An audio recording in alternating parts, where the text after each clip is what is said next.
Então, muito boa tarde. Estamos aqui hoje em mais uma sessão de conversas com convidados nossos. Hoje temos a presença do Sr. Almirante Martins Guerreiro, que é uma pessoa que quase dispensa apresentações, mas para quem não saiba, é um oficial da Marinha, que esteve ligado ao 25 de Abril e ao facto de hoje podermos conversar de uma forma descontraída e sem medos. Está ligado a diversas ações ligadas à cidadania, mas hoje nós tivemos o interesse especial de convidar o Sr. Almirante para nos falar da sua experiência profissional ao nível daquilo que é construir um navio. Porque no outro dia estávamos os dois em conversa e o João Almirante disse uma coisa que de facto me impressionou, que foi que a engenharia naval é aquela que é mais exigente de todas as engenharias. E eu ainda pensei, bom, isto, cada profissional puxa sempre a brasa à sua sardinha. Mas, de facto, ele explicou-me uma coisa que faz todo o sentido. É que a engenharia naval tem todos os problemas que estão ligados às outras engenharias, com aquele problema adicional de aquilo que se vai construir tem que flutuar e tem que se mover na horizontal sem se afundar na água. O Almirante Martins Guerreiro, para além da sua formação na Escola Naval, depois teve um curso de Engenharia Naval em Génova, que lhe deu as ferramentas teóricas e práticas para dirigir processos, projetos de construção de navios.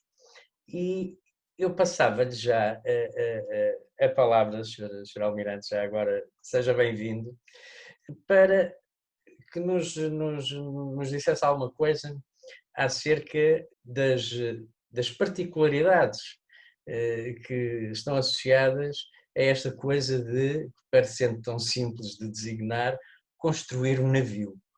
Faz favor. Ora, muito obrigado, muito boa tarde por esta oportunidade de estar aqui convosco e de vos falar um bocado sobre a engenharia naval, não é?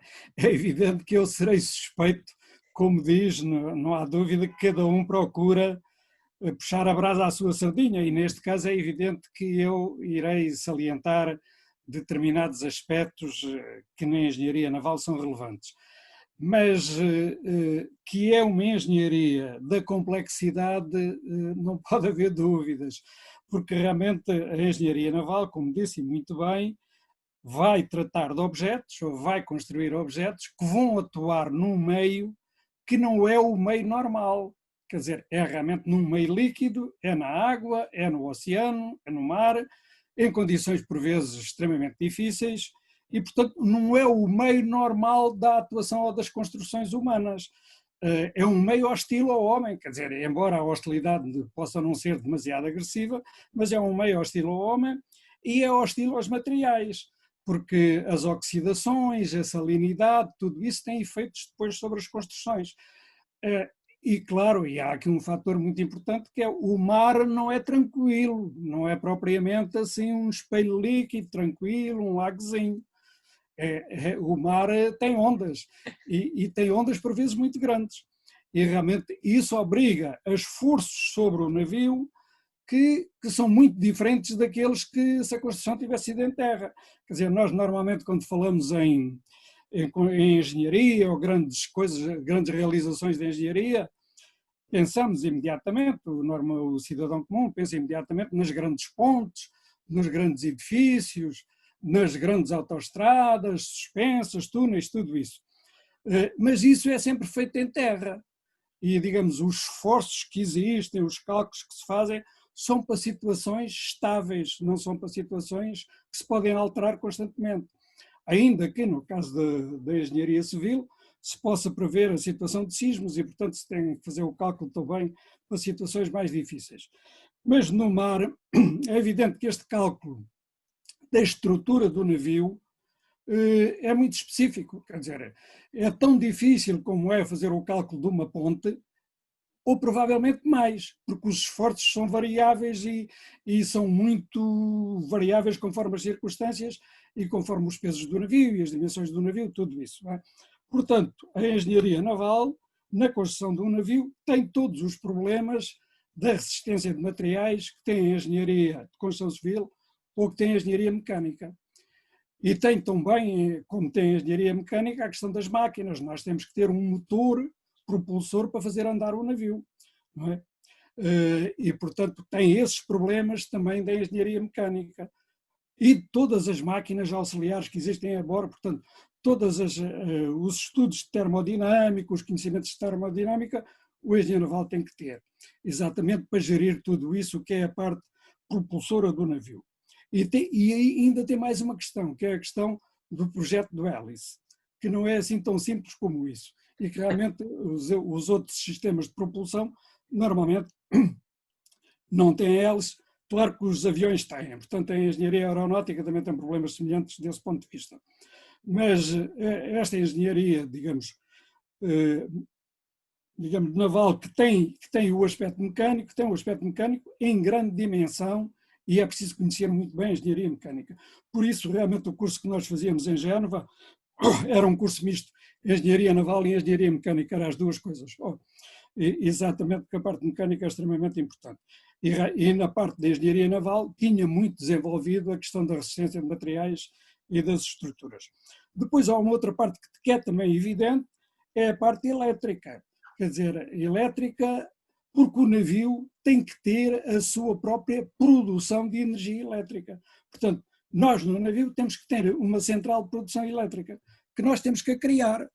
Quer dizer, portanto, temos que ter geradores de grande potência ligados a motores para produzir a energia elétrica que o navio vai consumir. E os navios consomem muita energia elétrica, porque têm muitos equipamentos, muito material, alguns equipamentos são equipamentos de força que precisam de muita energia elétrica. Ainda que, paralelamente à energia elétrica, nós também tínhamos que ter a energia, digamos, podemos utilizar sistemas de sucção pneumáticos com alta pressão, com grande pressão, exatamente para os equipamentos de força.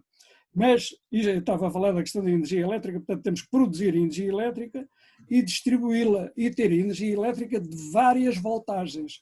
Voltagens de maior potência, voltagens de média potência, voltagens de pequena potência, portanto temos que ter todos os conhecimentos ou todas as instalações de energia elétrica no navio que existem em terra. Bom, estamos aqui já três tipos de engenharia que se vê que os navios têm que ter. E engenharia eletrónica e informática, é evidente que nós temos equipamentos, o comando e controle dos equipamentos e as comunicações e tal, é tudo com eletrónicas, com informáticas, tudo isso está desenvolvido em alto grau. Depois temos que ter também a logística a bordo, porque há a logística daquelas coisas todas que é preciso manter. E há um fator também muito importante, que é a habitabilidade e o fator humano. Portanto, aquilo é uma cidade, é navios muito grandes, ou navios de cruzeiro, ou porta-aviões, tem milhares de pessoas, portanto, é uma cidade mesmo. Cidade que tem que ter todos os requisitos de habitabilidade de uma cidade.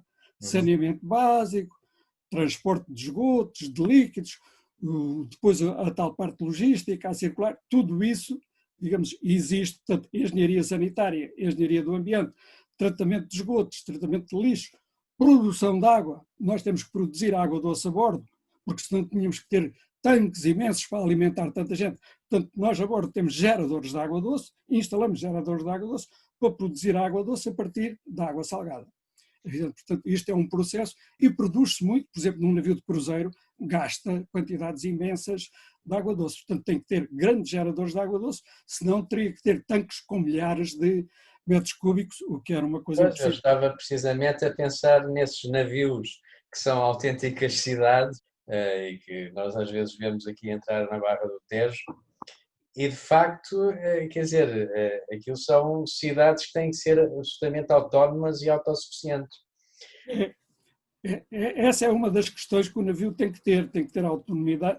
Depois, digamos, além destas engenharias todas que não são propriamente, digamos, únicas do navio, antes são do navio e são da vida na terra, há coisas específicas do navio, porque exatamente como o navio vai atuar no mar, num meio específico, o navio tem algumas qualidades, ou todos os navios têm que ter, independentemente de serem mercantes, civis, ou de passageiros, ou navios militares, navios de guerra, todos têm que ter um certo tipo de qualidades que são específicas para a atuação no mar.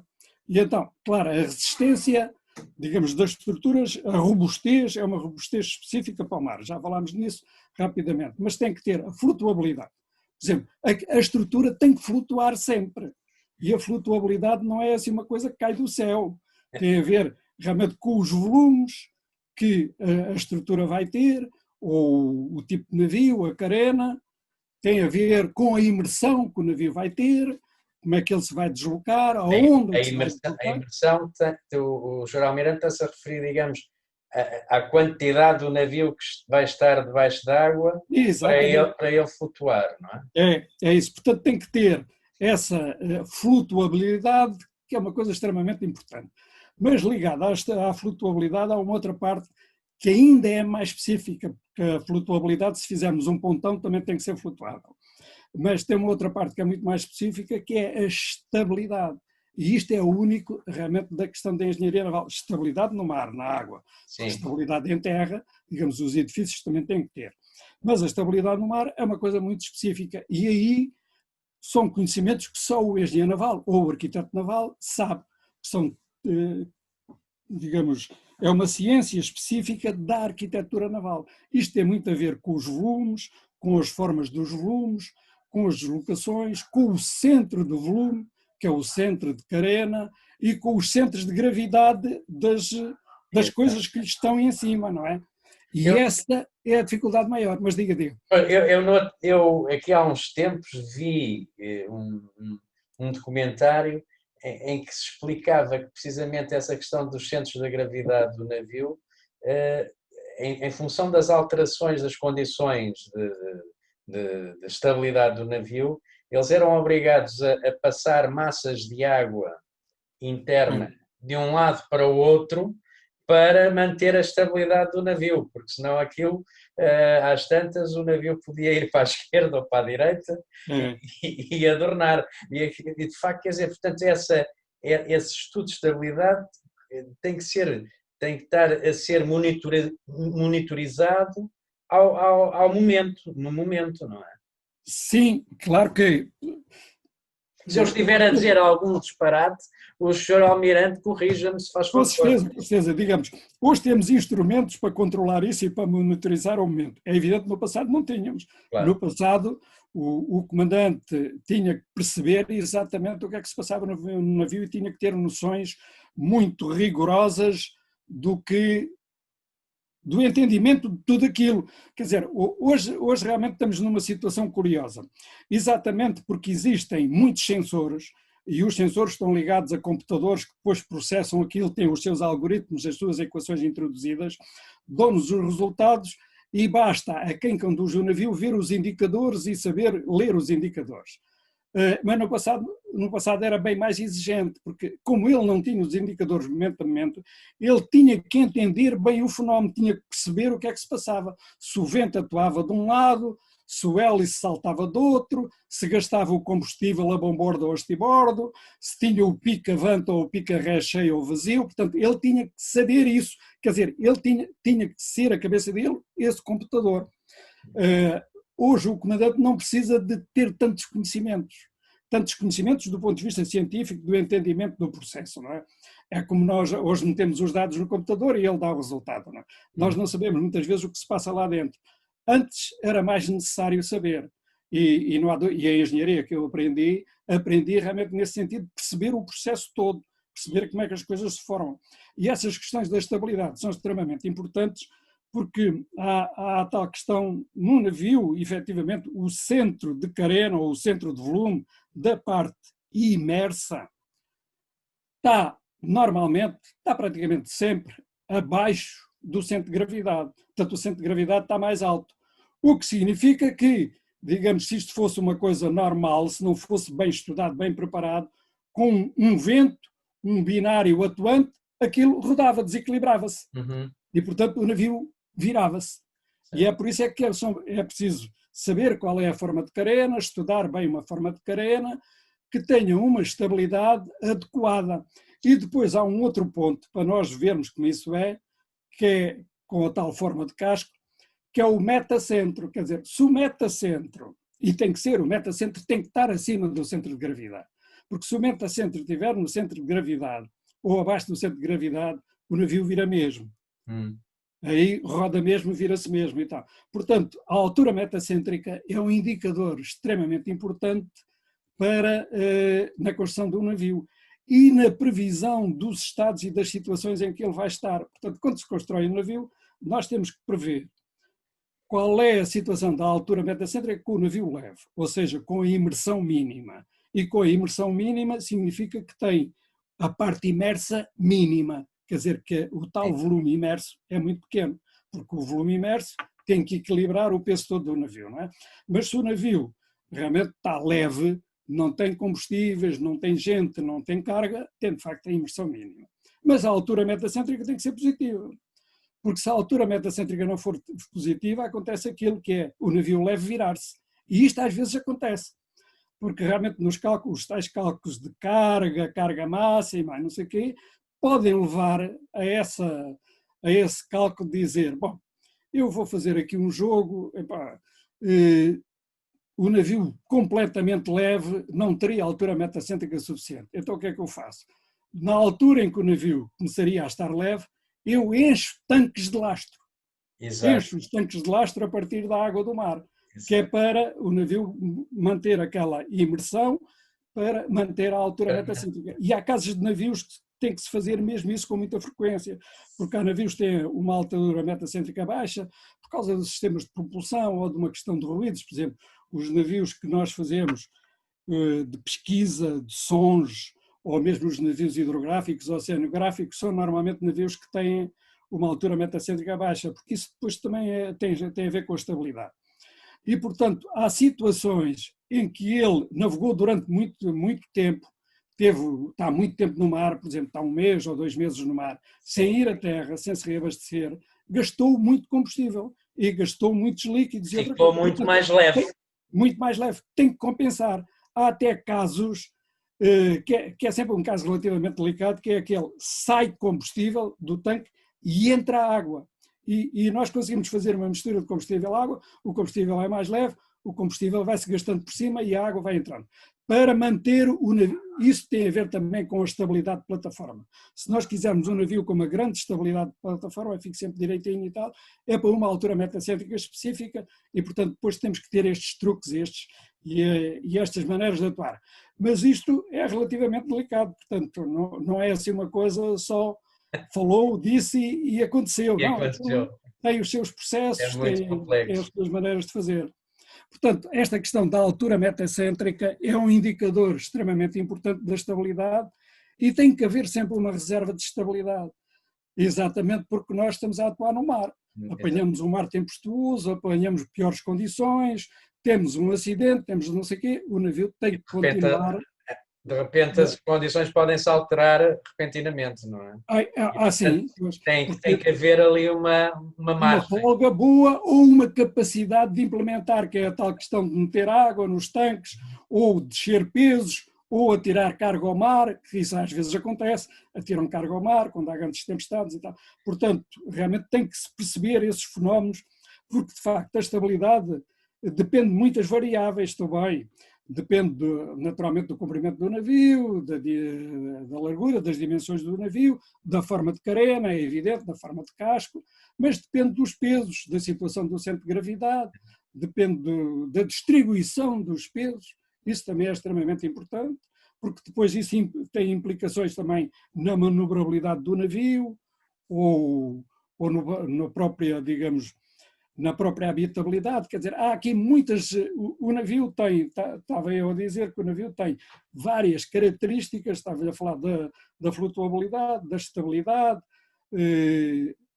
depois tem uma que é a manobrabilidade, que já falámos, é evidente que aquilo tem que se poder manobrar do mar, tem que poder girar, tem que entrar no porto, tem que sair do porto, tem que passar por outros, e se for um navio militar, então tem que ter muito mais manobrabilidade ainda. E isso também tem as suas dificuldades e as suas condições. E depois é a mobilidade, aquele tem que se mover, não é? Tem que ter o tal aparelho propulsor instalado. Portanto, e tem mais uma questão, uma qualidade específica de todos os navios, que é o próprio comportamento no mar, a navegabilidade. Porque há navios que se comportam relativamente bem e é fácil a vida a bordo, e há outros que não se comportam tão bem. E isto depois tem muito a ver com a altura metacêntrica. Se tiver uma altura metacêntrica mais alta, significa que tenho uma reserva de estabilidade maior. Aparentemente, podemos pensar, isso é que é bom, o navio está mais seguro, tem uma reserva maior. Mas a vida a bordo seria muito mais difícil, porque um navio com uma altura metacêntrica alta é um navio que reage rapidamente a qualquer ação inclinante. Quer dizer, portanto, vem uma ondazinha, ou vem um golpe de vento, ou vem uma coisa qualquer, o navio, por efeito daquela força, digamos, balança, mas depois rapidamente vem ao ponto de equilíbrio. E este balanço rápido é das coisas mais incómodas que há para quem anda a bordo, mas não é só para quem anda a bordo, é para os próprios equipamentos instalados, porque isto introduz inércia e acelerações, portanto, desgasta mais rapidamente o material e avaria mais rapidamente o material. Portanto, e, por exemplo, um navio de passageiros. Um navio de passageiros nunca tem uma altura metacêntrica alta, não pode ter, porque isso Porque então senão ia os passageiros passavam a vida a cair. Depois os passageiros não embarcam noutra viagem, não é? Exato. Portanto, estas questões do comportamento no mar são realmente também muito importantes para a vida a bordo. E estas seis características, ou 5 características, são específicas realmente de um objeto flutuante, de um navio. As outras engenharias não têm estes problemas. A engenharia é feita para uma determinada situação concreta e aquela situação concreta mantém-se. No caso do navio, está sempre a variar, está sempre em alteração. E se for um navio militar, ainda é mais significativo, porque o navio militar, além destas características, tem que ter mais 3 ou 4 essenciais. Uma é poder combater e poder continuar a combater, mesmo tendo sido atingido. E isso obriga a que tenha realmente uma reserva de flutuabilidade e de estabilidade maior. Uhum. E que obriga a uma grande compartimentação de estanqueidade, quer dizer, é atingido num lado, mas aquilo fica só naquele compartimento, entrou o míssil ali, ou entrou, digamos, o torpedo ali, mas, enfim, conseguimos confinar esse dano. Exato. E então a bordo tem que haver uma capacidade de limitação de avarias e de combate a incêndios muito significativa, porque um ataque a um navio provoca com certeza um incêndio. Não podem chamar os bombeiros. Não, os bombeiros têm que estar a bordo. E os nossos bombeiros são especiais, porque não se pode atacar um incêndio a bordo com água. Então, um incêndio no mar não se pode combater com água dentro de um navio? Em princípio não, quer dizer, o pessoal do navio não combate o incêndio com água. Claro que se o navio for abandonado ou se a bordo não conseguirem dominar o incêndio, então vêm meios, digamos, de salvadores e de rebocadores com grandes jactos de água, mas isso nessa altura praticamente o navio está perdido, não é? O navio está perdido, porque isso até pode provocar o afundamento do navio. Se tiver um rombo, não sei o quê, o navio depois adorna, fica água a bordo, muita água, e portanto não. Um incêndio a bordo, pelo pessoal de bordo, é combatido com espumas específicas, até porque normalmente são de equipamentos elétricos, e os equipamentos elétricos não se combatem com água, porque isso faz mais faísca e é pior. Portanto, um incêndio a bordo combate-se com determinadas bombas de espuma e produção de espuma, que faz aquilo que é essencial, quer dizer, impede que o oxigênio chegue ao sítio que está a arder. Exato. E ao impedir que o oxigênio chegue, aquilo apaga. Que é o que fazia a água também. E, por outro lado, tem a grande vantagem de não aumentar os pesos e de não alagar os compartimentos, claro, não é? Claro. E de não destruir os equipamentos, porque com água salgada é evidente que os equipamentos depois acabam por ser destruídos. Uma questão que eu gostava de colocar, Sr. Almirante, era da sua experiência de dezenas de anos, qual foi assim o projeto que lhe deu mais gosto, mais interessante e mais desafiador? Pois, foram dois. Foi um não se concretizou, o outro concretizou-se. O primeiro, que já foi há uns 30 anos, foi a modernização da Sagres. Nessa altura nós remodelámos completamente o navio Escola Sagres e foi um projeto muito interessante. Depois o outro foi realmente um projeto de concessão de um navio, com uma equipa, naturalmente, de um navio grande, de um navio polivalente logístico para as Forças Armadas, que seria navio hospital, navio transporte de tropas e porta-helicópteros também. Portanto, era um navio de grande dimensão. E realmente esse navio, nós desenvolvemos o anteprojeto, que é estas concessões todas, ver as características, as dimensões, o que era preciso, os equipamentos todos e tal. O arranjo genérico, estes estudos todos que eu falei há bocado, mas esse navio não foi construído, ainda não foi construído, porque entretanto chegou a ter dinheiro no orçamento, na lei de programação militar, mas entretanto surgiram outras prioridades e o navio de facto não foi construído. E como é um daqueles navios que não tem propriamente uma aplicação imediata e não serve apenas um objetivo ou um ramo, depois ninguém se interessa muito por isso, ninguém depois dá a prioridade necessária. E de facto o navio ainda não foi construído, a Espanha tem dois, a maior parte dos países com significado tem navios destes, porque são navios que podem atuar em situações de catástrofe. Por exemplo, aquele vulcão que explodiu em Cabo Verde aqui há uns anos, é evidente que depois para evacuar aquela ilha, para dar apoio àquela população, um navio deste era um navio extremamente interessante, porque pode dar apoio, recolher as pessoas a bordo, dá apoio logístico e dá apoio sanitário e dá apoio do ponto de vista médico, não é? Portanto, conceber isso, claro que na minha equipa estava um médico também, para o navio hospital é evidente que eu sozinho não era capaz de conceber o hospital, mas com o apoio do médico, com o apoio das diferentes engenharias e da engenharia de armamento também. Por exemplo, este navio, digamos, polivalente logístico, tinha a bordo uma doca flutuante, quer dizer, tinha uma doca a bordo, quer dizer, os navios, as lanchas de desembarque que levariam os fuzileiros à terra, traziam os fuzileiros por dentro, a própria lancha entrava dentro do navio. Tinha uma porta, entrava dentro do navio, ficava na doca e depois as pessoas desembarcavam dentro do navio. Era assim, embarcava e desembarcava, digamos, diretamente a partir do navio. E tinha helicópteros também, portanto, com os helicópteros também se ia rapidamente à terra. Portanto, esse foi um projeto muito interessante. O outro da Sagres, esse concretizou-se, a modernização da Sagres, fizemos a modernização da Sagres e até tivemos que fazer uma coisa curiosa, porque aí lá está o outro problema que eu depois lhe hei de desenvolver, que a engenharia naval tem e que as outras engenharias têm, mas em muito menor grau. Nós tivemos que adaptar a Sagres, a modernização da Sagres era uma coisa que ia levar ano e meio, 2 anos. Portanto, 2 anos. Portanto, significava que, em princípio, durante aquele período, a Sagres não podia fazer a viagem dos cadetes da Escola Naval. E, em termos dos programas da Escola Naval, todos os anos a Sagres tem que fazer uma viagem com cadetes. Senão os cadetes ficam sem poder fazer a viagem de instrução, e a viagem de instrução é uma coisa extremamente importante num curso de Escola Naval e para ver a adaptação ao mar e tal. Portanto, nós tivemos que conceber uma modernização que era interrompida a meio, o navio ia para a viagem, voltava e nós continuávamos a modernização. O que não é uma coisa nada simples, porque a modernização era uma modernização total, o navio ficou apenas no osso, descascámos completamente o navio, tirámos os pavimentos todos, tirámos a estrutura toda, porque foi completamente reformulada, digamos, a compartimentação estanque.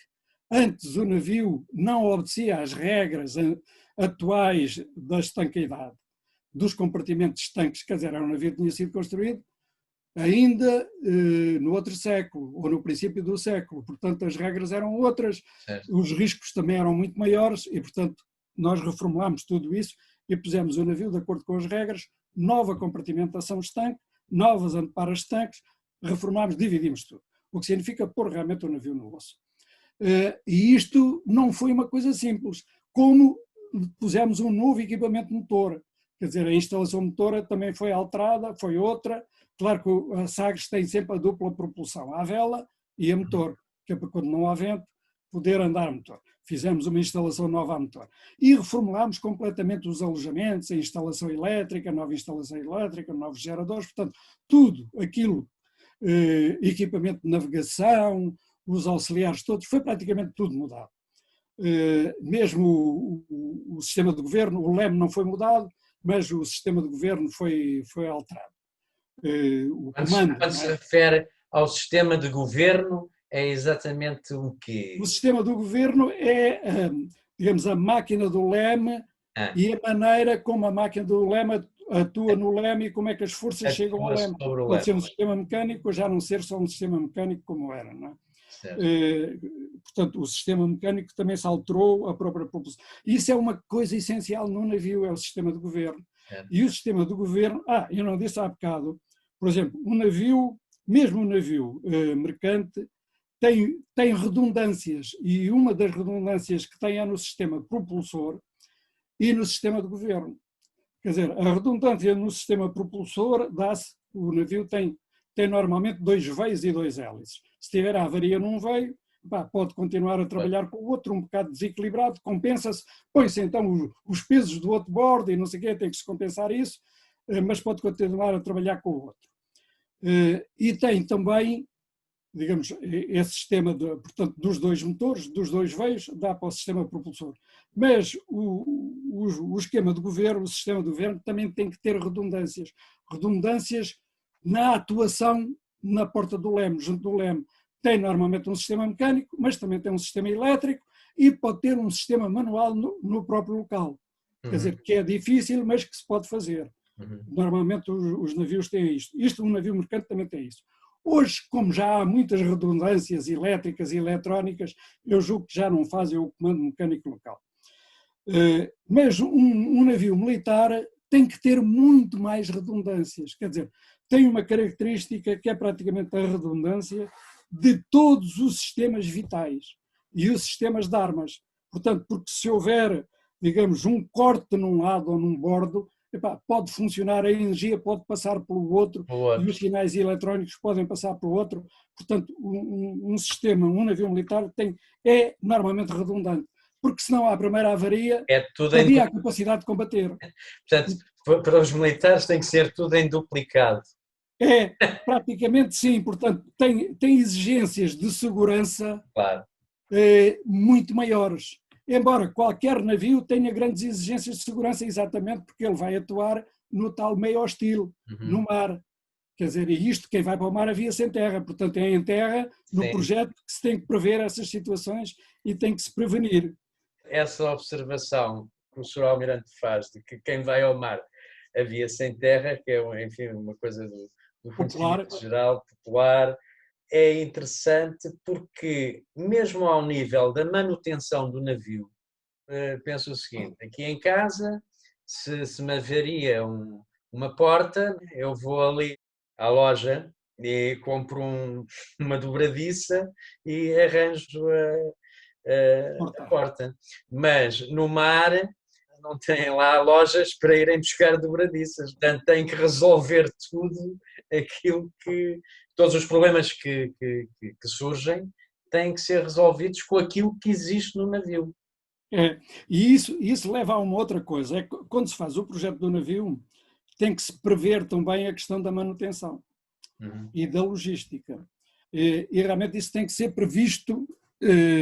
Claro que isto com a experiência é evidente que se vai conseguindo fazer. Ao princípio era difícil, mas com a experiência vai-se conseguindo fazer. Mas tem que se montar a bordo uma máquina, digamos, oficinas, temos que montar a bordo oficinas e temos que ter a bordo, então o navio militar é indiscutível, o navio mercante às vezes já não tem. E temos que ter a bordo muitos sobressalentes, o que significa peças essenciais que se avariarem a gente substitui. Exato. Portanto, isso está tudo devidamente estudado, isso é a tal logística do navio. A logística, os componentes que existem a bordo, a gente sabe quantas horas pode funcionar um determinado carreto, ou um determinado motor, ou um determinado não sei o quê. Portanto, se aquilo é essencial, se aquilo é vital, além de existirem 2 que possam funcionar a bordo, também há a possibilidade de um outro sobressalente ou 2 sobressalentes para serem postos. Isso tem que estar muito bem estudado. Mas também não podemos levar tudo. Também não podemos levar as peças todas, porque senão ocupávamos demasiado espaço. E está aqui sempre um equilíbrio. Este é um dos outros problemas que a engenharia naval tem, que as outras não têm. É que há sempre uma situação de integração de muitas variáveis. As variáveis são muitas e continuam a ser, não são só aquelas variáveis para o projeto, como têm os outros projetos que são feitos em terra. É que as variáveis variam depois no mar, portanto, alteram-se. Portanto, para manter qualquer qualidade daquelas que eu digo que são essenciais, desde a estabilidade, à manobrabilidade ou qualquer outra, há muitas variáveis que atuam. E essas, portanto, nós temos várias qualidades que são essenciais, num navio militar pelo menos uma dezena, num civil 6 ou 7, e temos depois, para cada uma destas qualidades essenciais, temos variáveis importantes, muitas variáveis importantes, que fazem moça, se aquilo não for bem visto ou bem controlado. E fazem moça naquela qualidade essencial, mas também fazem noutras qualidades essenciais. Portanto, é preciso integrar isto tudo. E esta integração é realmente uma coisa que o engenheiro naval tem que fazer. Tem que fazer logo no início, na concepção, porque tem que lidar com as várias engenharias, tem que trabalhar com os vários especialistas, mas quem integra é ele é que tem que integrar. E, portanto, e depois tem que integrar tudo isso, como tem que prever as questões da manutenção. Portanto, quer os alojamentos, quer os espaços, quer as oficinas, quer a capacidade das pessoas, isso tem que ser tudo previsto desde o princípio e tem que ser tudo equacionado. E isto não é nada fácil. Portanto, esta capacidade integradora é realmente uma coisa que o engenheiro naval tem que ter. Se não tem, não será bom engenheiro naval. É muito difícil, porque depois pegam-se as várias especialidades umas com as outras. Cada uma quer a sua coisa e ele tem que saber integrar. Mas, além de saber integrar, ele tem que saber encontrar a melhor solução, que nunca é a melhor de cada uma das variáveis. A melhor do conjunto. E a melhor do conjunto não é, de facto, a melhor de cada uma das variáveis. É a melhor para o fim específico do navio.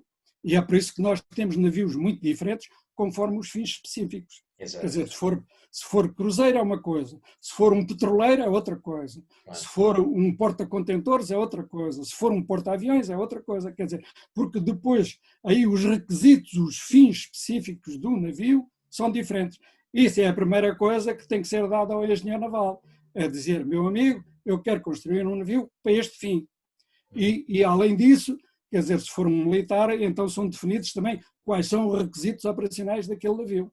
E depois aí vem atrás disso a velocidade, a autonomia, a capacidade militar, enfim, todas essas coisas que depois têm que ser todas integradas. E têm que ser compatibilizadas, portanto, têm que ser feitos compromissos. É uma solução, a solução nunca é a ótima de qualquer coisa. Ainda que haja uma variável que nós dizemos ao pessoal, e o marinheiro normalmente interioriza isso, é que, em termos de segurança, digamos, a nossa preparação para a segurança tem que ser ótima. E isto porquê? Porque no mar, aquele ditado que diz o ótimo é inimigo do bom, não é verdade.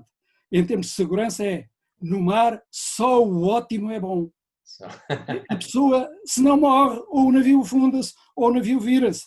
Quer dizer, aí em termos de segurança, realmente, e de salvaguarda da vida das pessoas e dos navios, porque para salvaguardar a vida das pessoas é preciso salvaguardar a vida do navio, que ele se mantém a flutuar e é estável. É a melhor maneira de salvaguardar a vida dos passageiros e dos tripulantes, é salvaguardar, é que o navio tenha boas condições de segurança, tenha condições de segurança fundamentais. Portanto, há também isto na instrução, na preparação do marinheiro, costuma dizer-se isto, atenção, que no mar essa história de que o ótimo é inimigo bom não é assim. Em termos de segurança, tens que estar em ótimas condições.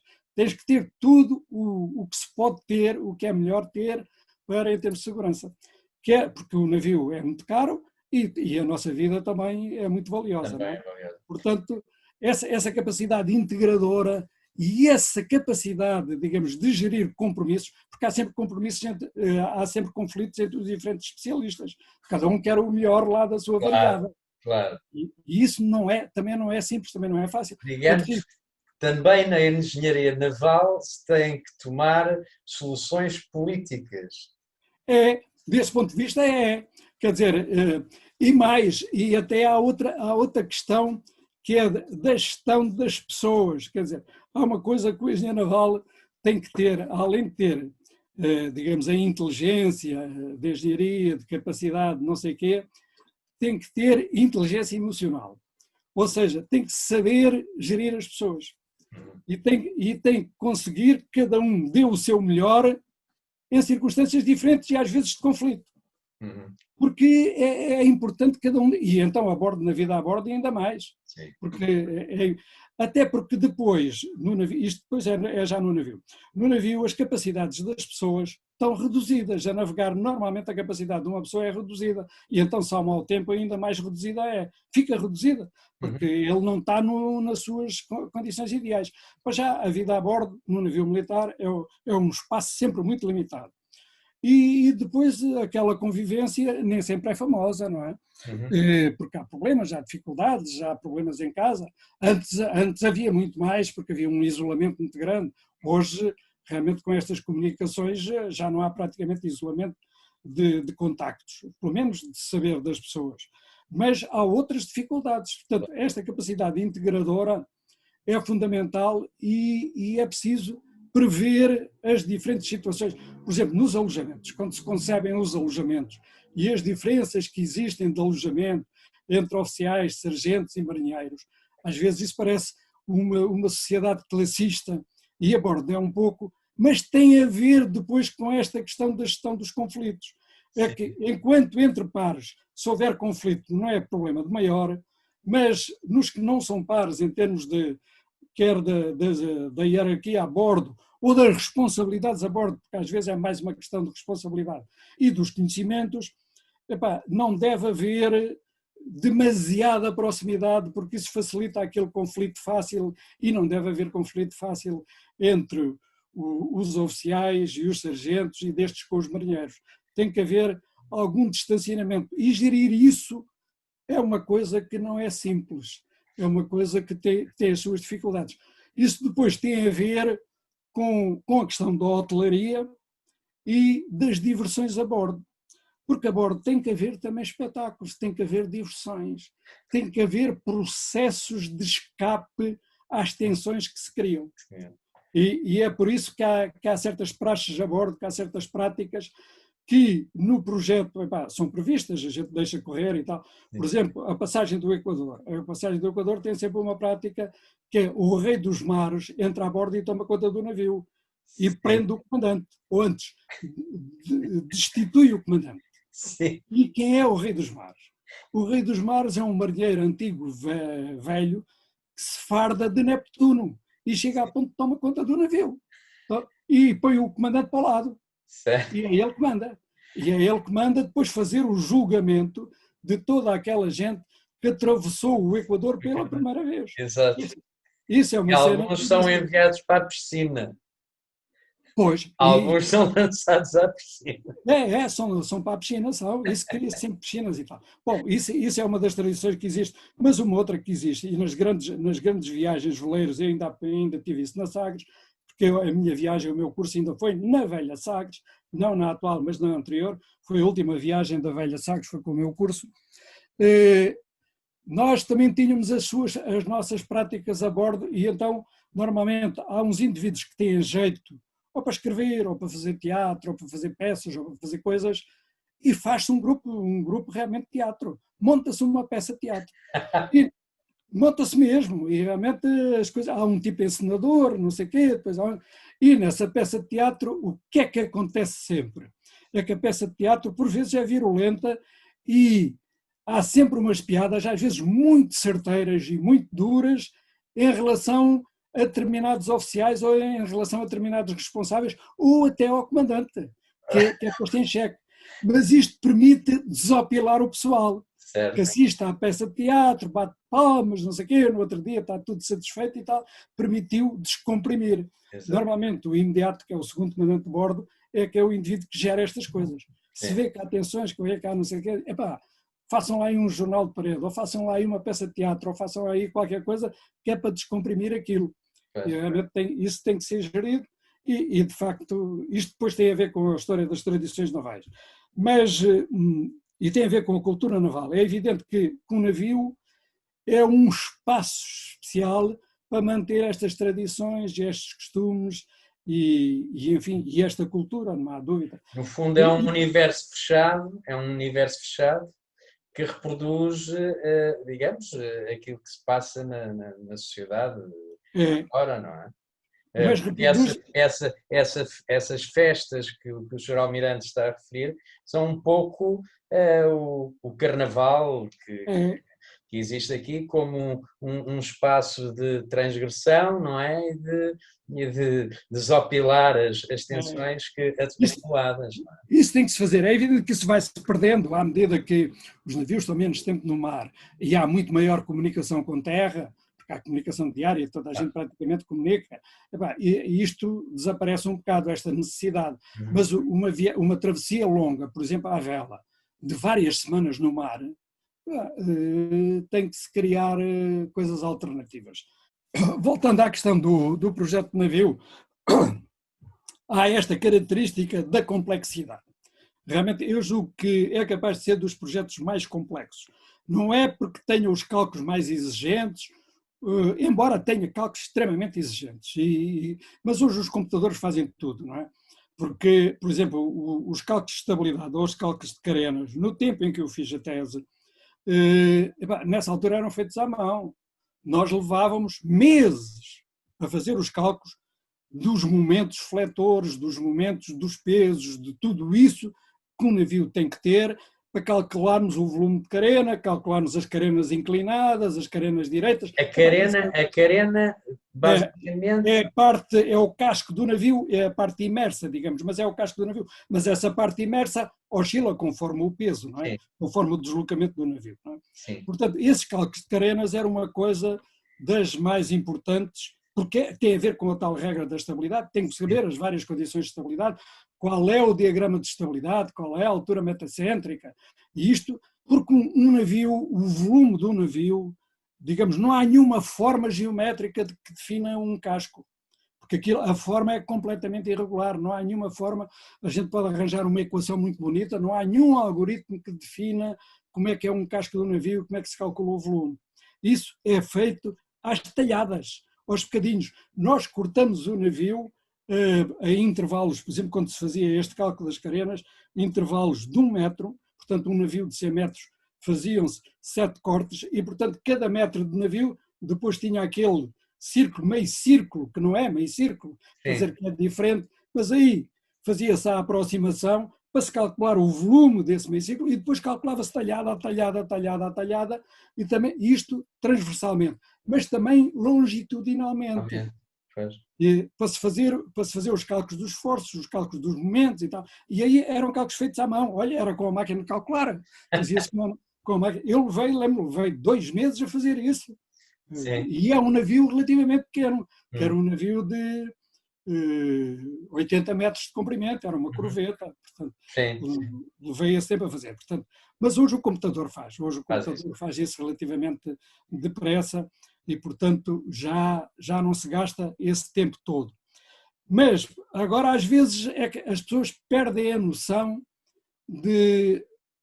daquele processo que vai dentro do computador, como é que aquilo é feito ou quais são as razões. E realmente, isso é pena, porque um indivíduo engenheiro naval tem que ter a noção do real, tem que ter a noção daquela realidade concreta.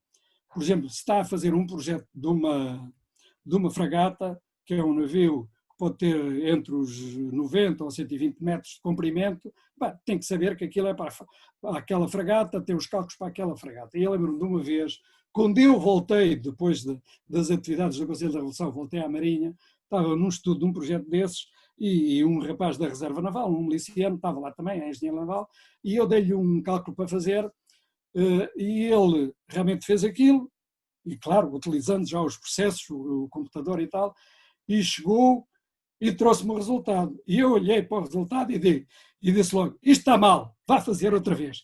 Ele ficou extremamente espantado, muito admirado, como é que estava mal, como é que eu vi logo que estava mal, ainda não tinha visto a forma de cálculo que ele tinha feito.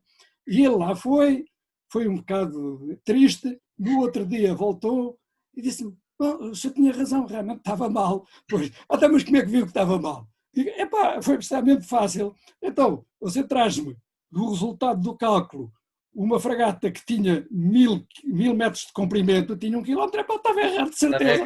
Pois é, o computador enganou-se no zero. Digo, pois foi, enganou-se no zero. Portanto, esta noção do real é essencial ter, porque senão a pessoa engana-se e engana-se numa escala brutal, não é? Que é a escala de 10 ou de 100 ou de 1000, que é gravíssimo porque depois o navio não aguenta, vai ao fundo. Não é? Exato. Mas claro que há muitas verificações a fazer e há muitas outras coisas a fazer. Portanto, aqui a engenharia naval tem duas características específicas, além desta questão da estabilidade e da flutuabilidade e da manobrabilidade do objeto no mar e do comportamento no mar e tal, que é específico da engenharia naval, tem uma outra coisa que eu digo que as outras engenharias têm a menor grau, que é a integração de muitas variáveis e de muitos fatores e a complexidade que isso implica. Quer dizer, é uma engenharia de complexidade. Tem que ser uma engenharia de complexidade.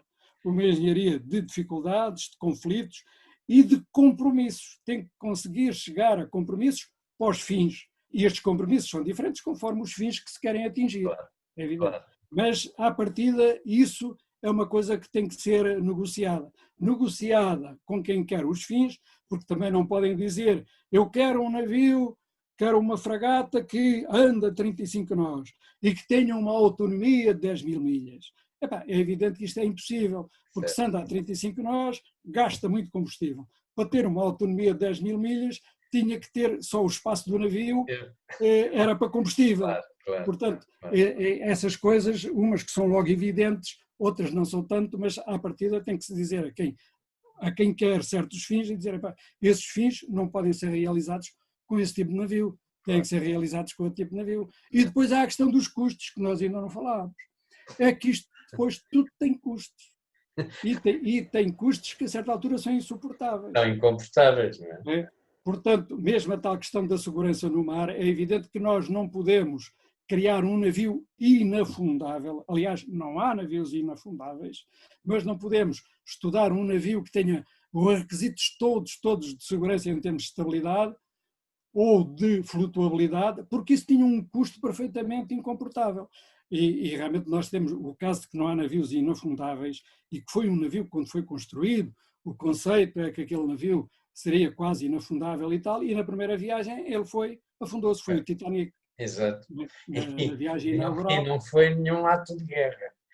Pois não, e não foi nenhum ato de guerra. Mas foi realmente uma coisa, um fenómeno único também, que foi um fenómeno estranho, porque realmente aquele navio foi construído com os critérios de estabilidade mais exigentes e de flutuabilidade mais exigentes, com mais anteparas de tanques, com compartimentos de tanques alagáveis, com não sei o que, permitia isso tudo, mas não previu uma coisa que realmente era muito difícil de prever, que é que o gelo, o iceberg, o gelo, cortasse o casco, e cortasse o casco longitudinalmente, portanto, indo a 4 ou 5 compartimentos, digamos, que eram estanques. Exato. E, portanto, a partir desse momento, aquilo, digamos, entrou água em 4 ou 5 compartimentos estanques e o navio afundou-se mesmo.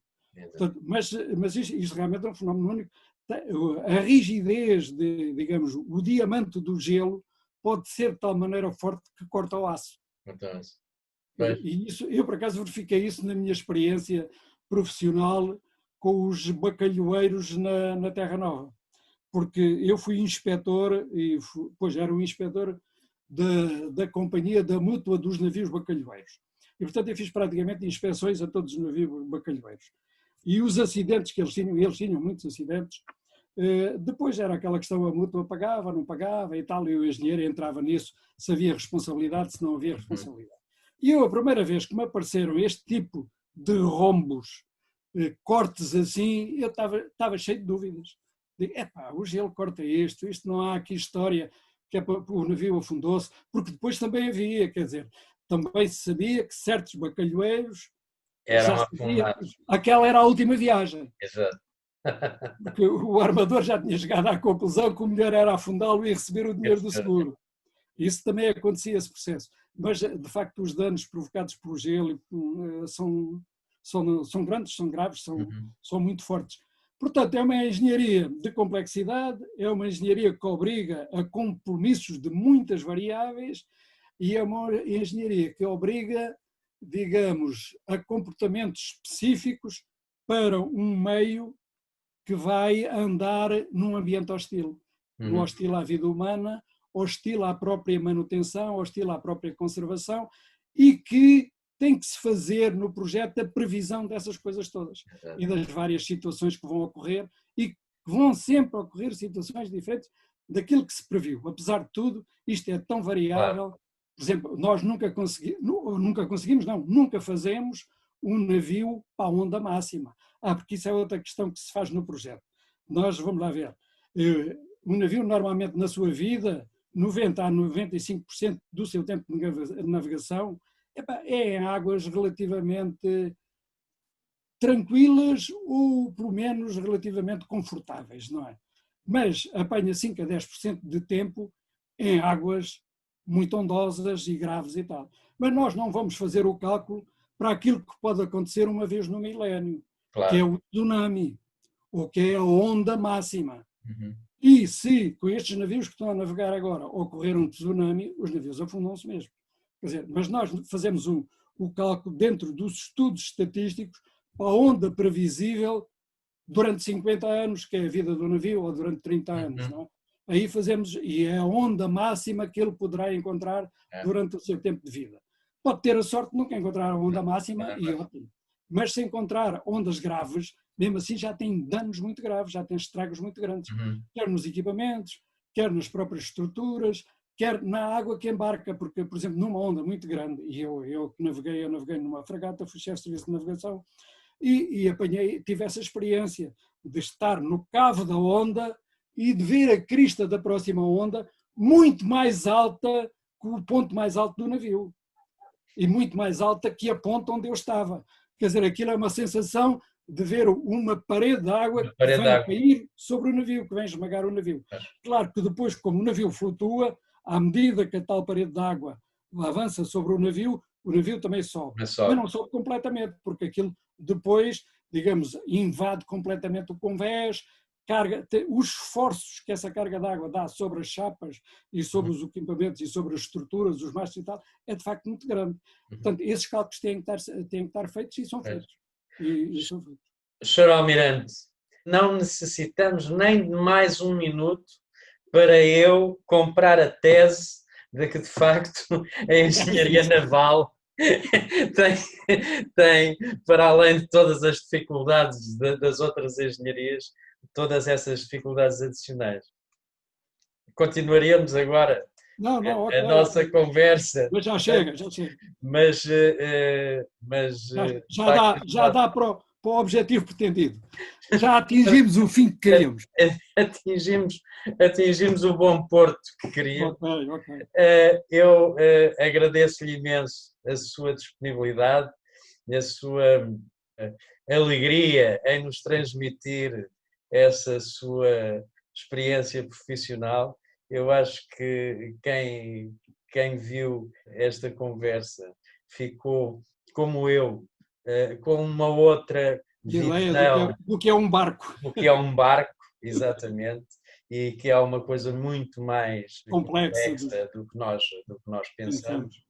E resta-me, Sr. Almirante, agradecer-lhe muito a sua simpatia e a sua disponibilidade para estar connosco e fica desde já convidado para mais tarde termos alguma outra conversa, sobre outros assuntos sobre os quais o Sr. Almirante tem muita coisa para dizer.